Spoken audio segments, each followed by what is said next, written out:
Welcome to La Bella Residences.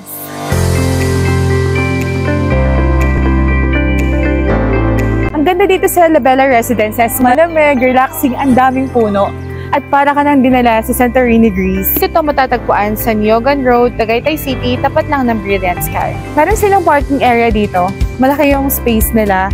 150 lang, tapos unlimited in and out na. Maraming unit dito sa La Bella Residences. Merong studio type, merong 1 bedroom, meron namang 2 bedrooms. At kung nakalimutan nyo naman magdala ng pagkain, huwag kayong mag-alala kasi hindi kayo magugutom dito. Meron ditong mga iba't ibang klaseng restaurants. Katulad nitong Sweet Not Haven, nag-offer sila ng iba't ibang klaseng rice meals at of course drinks din.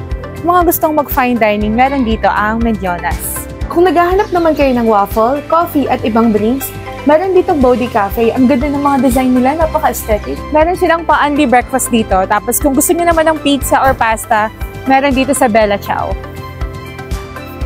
At kung may mga bata naman kayong kasama, meron sila ditong outdoor activity area. Kung may mga dala naman kayong pets, meron sila ditong pet hotel. O diba, naka-staycation din ng mga pets. At sa bandang dito naman, pwede kayong mag-coffee, chill, kwentuhan with family or friends kasi meron sila mga upuan at table. Kung naghahanap ka ng weekend getaway, perfect na perfect yung La Bella Residences. Wala kang maririnig na kahit anong sasakyan kasi ang maririnig mo lang ay hangin, yung parang you're connecting sa nature. At syempre malamig din kasi nasa Tagaytay ka.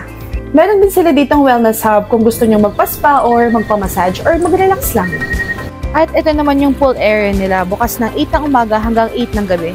Merong 4 adult at meron din syempre 4 kids. Grabe, sobrang lamig dito, para kang nasa freezer. Diba? Para ka ding nasa aquarium. Syempre dapat wag mong kalimutang mag-picture para sa Instagram mo. Kung ayaw nyo naman magstay sa La Bella Residences, meron din sa La Bella Boutique Hotel. Meron ditong rooms na good for 2 to 6. Pero mas bagay kapag madami kayong pupunta kasi meron silang pangmalakihan talaga. Pero dito ako nagstay sa La Bella Residences. Studio type nga pala yung kinuha ko. Sakto lang ang laki ng unit for 2, pero maximum of 4 persons pwede din.